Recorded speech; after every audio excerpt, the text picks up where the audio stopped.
Liverpool are signing players or more. Brian Mbeumo to Man United. Man United could sign Mbeumo in addition to Cunha. Jealous of that, of them two signings, if I'm honest with you, man. It seems like everybody's signing players but the football club I want. And Mbeumo, how can you do this to me, man? Man United. Fair play. Him, Cunha, Diallo, that's some good attacking options. But fundamentally, and I know people, one, the window isn't shut. Two, I don't officially work for Arsenal. I'm sure Berta, Mikel Arteta, Jason Ito serving his gardening leave, and everybody else is working on signings. And I am a hypocrite. The minute Arsenal, something around Arsenal gets announced, I'm for that. But you know, I'm sure other fans would disagree because it's very different when you support clubs. But every time I'm on social media or browsing football news with obviously it being transfer windows and whatnot, I don't see, like, I never saw nothing with Mbeumo to Man United. No bidding and talking and all the dragged out sagas. David Ornstein dropped his little tweet. They kept it moving. It seems, again, they got to get deals done and dot I's and cross T's. But I'm sure a lot of Manchester United fans are dropping hella content in relation to Mbeumo. It feels like Arsenal is the long, dragged out sagas, whether that's Zubimendi, Gyokeres, Cesco, this one, that one, and the third. And I know people, we could do this, the logical thing. I have all people on this platform could, but at the end of the day, I'm a fan, man, and we need to get a move on. Like, Liverpool are at the pinnacle where club football is concerned. They're giving Slot the window. Really and truly, they should have given him last year. Manchester City, I know people could talk about money and charges and whatnot.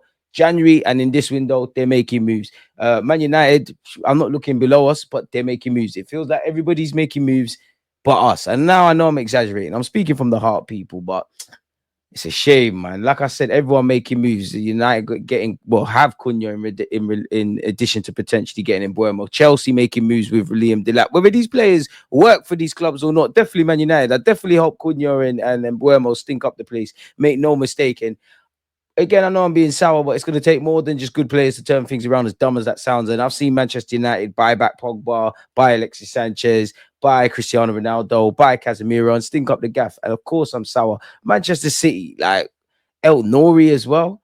This is what I'm talking about. We got to get a move on, man. We got to get a massive move on. Not, I know it's not over to the fat lady sings, but City have bullied this league. They're making moves. Liverpool at the top making moves. Everyone around us, we need to get this window spot on for reasons, away from us and obviously for ourselves. We need to have the window we should have had last summer and more. Whether it's the summer or January, however you want to paint the season, it is what it is in that regards, people. We just have to keep moving on. We're going to speak about Gyokeres and Sesco in just a sec, people. Tab police, look away. Chelsea, I'm sure even their recruitment staff forget the players they've signed, but they've signed another player as well. Where Fabrizio Romano, that is his concern, he has said Benjamin Sesko will leave Leipzig this summer. That's the expectation. Last week, Arsenal had the first concrete talks for Cesco. Arsenal spoke to Leipzig and had conversations with the agent of the player. I hear it and things can change, yeah, but bearing in mind, he would be an Arsenal player if he gave the go ahead last season. And, if we tried to buy him last summer, that means scouting has been going on really and truly, probably since this man was a teenager, and at least minimum 6 to 18 months max. How much talking is there to do? Now, things can obviously change. A year can change things. I guess you could ask for more money with every year you develop, and you do need to talk to the agent, of course, but what talking is there to be done? I know there's a process and how signings work and whatnot, but what more talking, especially with Cesco? Gyokeres, I hear it. But Cesco, like, his agent has to know about our interest, and we must have said in the summer we'll be back. We could never verify it, but did we not try to get him in January? Allegedly. So we clearly have had constant dialogue with obviously his agent and keeping him up to date with the situation. Arsenal are starting to understand the whole situation around Cesco, contract terms, player value. I'm told it could be less than the reported 100 million euros. We do hear Cesco could be more expensive than Gyokeres. What do you make of that? Smash the like button. Now, there's still nothing agreed as of today between Arsenal and Cesco, but there is contact ongoing between all parties involved. I think making contact for Cesco is showing how concrete Arsenal's interest is. That's great, man, but we need a bit more than that. Sammy Motbell said, in terms of Viktor Gyokeres and Benjamin Sesko, my information is that Arsenal are working towards confirming the framework of both deals before making a final decision on which to proceed with. Now, if there is a final decision, if we're dotting I's and crossing T's and it's just one signature away from signing either or player, would love both. it can't be a footballing reason as to why we might pick Gyokeres ahead of Cesco. Obviously, it is, but it can't be because by now, if we have got to the level of agreeing fees, then between Berta, the scouting department, and Arteta, they've gone through both strikers, pros and cons, how they fit into the team, maybe potential team dynamics, the pros and cons to the ages and the outlay of the deal, and all of these kind of things. They've gone through that. So unless it's surely it's at the stage of Gyokeres might have interest from elsewhere, whether he wants to stay at Sporting or move to another club. Sesco the same. I don't know. Surely, I don't know, man. I'm just a fan like you lot, but surely, people. Cesco has universal backing at the club, but crucially, there will be will be the more expensive deal. Apologies. Gyokeres' chances of moving to Arsenal have increased since Andrea Berta's appointment. Price is key here. Cesco ticks many boxes in terms of profile. He's younger and plays in a stronger league according to recruitment data. Let's be real. The Bundesliga is stronger than the Portuguese league. You don't need data for that, but Gyokeres, we'll get onto that in a sec. Let me finish this. Gyokeres is more economical, but would see the club divert from their longer term strategy, given Cesco has always been a target. Now, part that off for a sec, yeah. In life, being devil's advocate, I'm not saying this is necessarily Arsenal, but surely doing the same things breeds the same results. Obviously, you got to be persistent and whatnot. So maybe going against the grain, going against Gyokeres, going against the grain where Gyokeres is concerned, being 26, turning 27, being away from the stars of tomorrow thing that we've done, down to Edu developing in his role, Mikel Arteta, and the numerous players from a technical front where the players obviously playing. But being devil's advocate for Gyokeres, you know, he's older, yes, but you could caveat that with he is still only 27. Even if he does it for 5 years, how old is he then? He's 32. And in that time, there's going to be the next Gyokeres and Cesco and this one and that one. So you can, for a team that always talks about future proofing and all of those things, because you've got to be looking at a right-sided centre half. If Saliba ever walks off and says, I want to leave and go Madrid, you have to be monitoring Gabriel Magalhaes because you've given him allegedly a 3-year deal, maybe with an option of a 4. I know he's 27, 28, and he's always linked with Saudi and other clubs and all those things.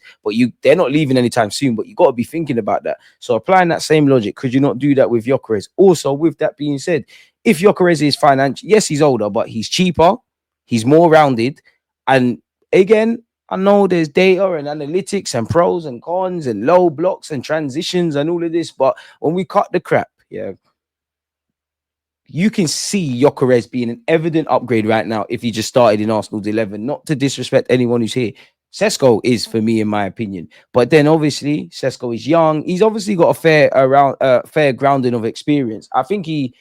I could describe him as a project striker. I still maintain that. I believe that. But I think that it's not like a blank canvas, I guess I'm referring to. You know, he's come through the youth system. He's been on loan when he was actually in his before he went to Salzburg. Obviously, he's not set the world alight. There are some caveats around Leipzig season anyways, but he's been given some experience. Still got 21 goals and 13 league goals in all comps. There is something there. Definitely not the most prettiest. Definitely has the potential to be a good player. But that's what I feel, unfortunately, is going to go against Cesco. I think many fans, when they remove their emotion, they'll allow Cesco. He'd be making the jump up to Arsenal. He's young, all of that kind of stuff, people. But in hindsight, worst case scenario, if we signed Cesco last summer, it's not the cutoff point, because if we sign him, it is what it is. But maybe fans would have allowed you. They might have said he's not the guy and whatnot, but Gyokeres has continued to do what he done and bettered it. And we found ourselves in win now mode. Arguably, you could say Cesco's a signing you needed to make at the beginning of the 2022-23 season. I know who we brought in, or in and around that period, because maybe, you know, if we picked up some domestic trophies and there wasn't less pressure to deliver silverware, even though we need to be aspiring for that every year, maybe people will be more receptive to that. Because I must admit, obviously, if Gyokeres comes, does the business, and I want Gyokeres because, again, it goes against the grain. I think he's ready now. But equally, I understand the excitement of Gyokeres. But people are moving like we're signing some random player, just Sunday league outside a pub or something like that. Cesco is still good. But again, it's win now mode. There's going to be pressure, whether you do it, which regardless of if we sign Cesco or Gyokeres, I'm sure we all want, you know, they're going to have to deliver. And being devil's advocate, obviously Kai's been injured, whether we like it or not. He's, apart from Saka, been one of our quote-unquote more reliable goal scorers, which probably tells a story in itself in relation to what we're trying to do here. No matter where we shape it, you need upgrade. Because if you're going to put your hat on Kai Havertz up front, or maybe in Odegaard's role, because you could argue if you had Cesco in this squad with Odegaard's form currently, Kai Havertz probably could play behind the forward, and I guess with if you sign Cesco, there's scope for that. But if you're putting your hat on, Havertz to get double figures and Sesco to fair play, make sure it happens. And obviously, from what I see with Gyokeres right now, is kind of what you get. Not seeing, with Sesco, it's more what you can be tomorrow. Obviously, you're good now, but it's what you can be tomorrow. Gyokeres, what you see, quote unquote, is what you get. So if you do sign Sesco, for me, I think you need to replicate the Liverpool model they had a few years ago with Mane and Salah either side. Obviously, with Saka and someone else. Obviously, Kai and Sesco could chip in, but the burden was not on Firmino to bag. Obviously, he scored goals and he had other tasks and remits in the team, but Liverpool weren't living or dying by him scoring goals. He was chipping in and there was other players. I think there's more of a pressing need for that. And as much as I feel impatient as a fan, and I know people will say you're entitled and this and that to trophies. No, I don't think we are. But whether you rate Arteta or not, based on what's said, we've had a lot of longevity in this squad now. I feel the last 3 years, I'm not all this 6 year, 7 year business, that 5 to 7 years that they say with Arteta, but the last 3 years, we've been in shouts for major honors and we've shown well, right? People like Arteta, they like our individual players, all the stats come out, we've got to semi-finals and knockout stages. So why would it be entitled to think, why can't we go one step further in something? But that's the sort of gaslighting. And then where I was getting at before I was rambling with that, if you obviously, for example, if you got Saka, bad boy. If you've got Cesco through the middle in your number 9, obviously the Martinellis, the Trossards, the Kais, the Marinos even up front, the Wanyeris, hopefully he's blooded with more game time, set pieces. So you're going to see 1-2 defenders score. Declan Rice is obviously scoring goals in that 8. If you're going to put Cesco there, Saka on the right, and let's just say a Nico Williams, I'm not saying we're getting him, but he's obviously shown his potential in the Euros. Nobody's been gassing him really with what he's been doing at Bilbao. He's seen as what he can what he has to do now, but what he could be tomorrow. Same with Cesco. That's all fun and games. And I hope you develop and all of those kind of things. But again, within the remit of us having to get silverware of some capacity next season, if these young players show their age in certain moments, what's going on there. But that's what they're saying in relation to Cesco and Gyokeres. Smash the like button. Hopefully, I've got some thought-provoking thoughts. Now, where Fabrizio Romano is concerned, a dream target for Chelsea and Arsenal is Nico Williams, but it's very expensive. The player is still not giving any indication about where he wants to go. Now, Nico Williams, I hear it. You might want to stay at Bilbao. You might be hoping for Barca. There might be another Premier League club that's not Arsenal. You might want to sign for Arsenal. You might be undecided with what you want to do.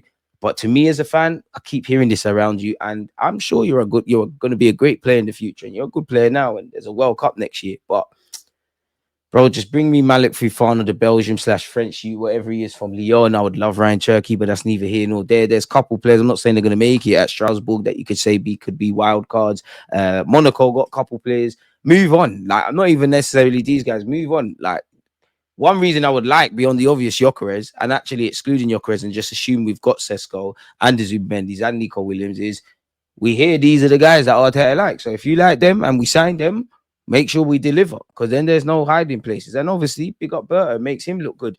I don't know for the credibility, but there are rumors linking us with Timber's brother, Quinton Timber. Forgive me if I mispronounced his name.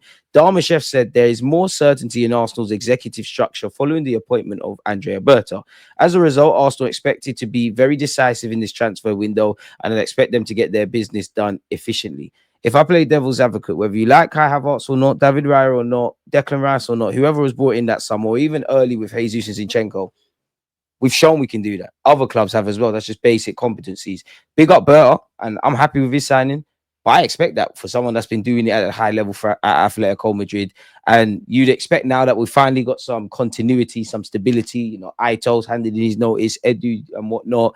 Took a while to get Berta. That should be a thing. It sounds good, and it is good. But when you break it down, really, Darmashev said Leroy Sane has been mentioned, but it appears that the link is more of a case of Sane being offered to clubs rather than clubs outwardly going to try and sign him. To be brutally honest with you, though, there has been a lot of rumors with Leroy Sane, a lot more aggressive than the one we just read.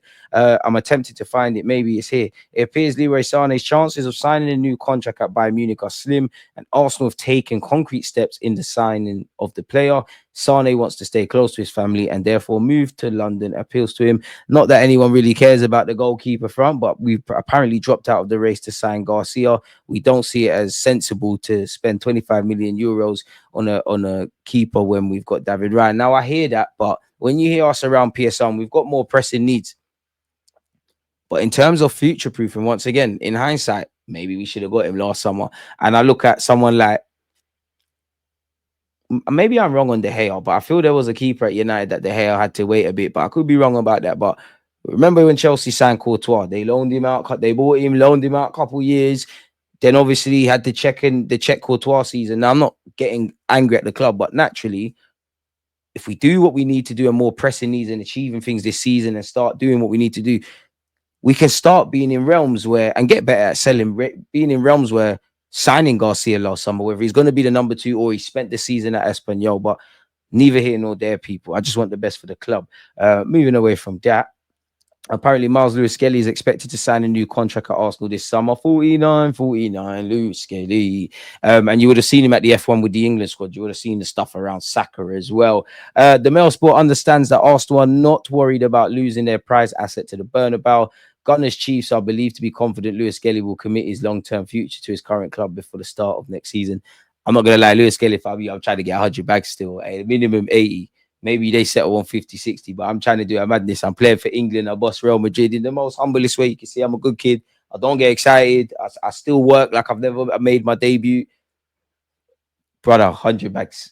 5-year deal, 100 bags. Then you get that pattern within the halfway stage. Oh, look, Haaland, man. Bro. Cut the star, boys. Wanyeri soon, man. Soon. Wild card for the World Cup. Apparently, we are 12th on the coefficient list with UEFA, people. See, let's start. And then I look at it, people. This is completely off topic, but I was reading this. Real Madrid, just because of the ambition of where I want us to go. Real Madrid have won Champions League, as have City, Munich, Liverpool, PSG, Inter, Chelsea, Dortmund. I actually don't know for Roma. You'd have to quote me. Don't quote me on that. Barcelona, Manchester United. Then you got us, man. And it takes me back to this with Mikel Arteta. Now, he said this in March. And again, I just want to see this from all aspects of the club. When asked on what phase Arsenal are in, phase 4 to 5, establishing yourself at the highest level in the Champions League, consistently performing with a lot of unity and being very close to touching big trophies. What do you lot make of that? Because you could argue we're there already. Apparently, in the most valuable Premier League 11, it features 5 Arsenal players. I don't know how they're quantifying this, people, but if we just look at that, bro, let's win some silverware, man. Let's win some silverware. Thomas Partey's reps allegedly have been in talks with Barcelona. The player has so far been unable to agree a new contract at Arsenal beyond the expiry of his present deal. So there's a lot that we need to do, but it feels like everyone else is doing business but us.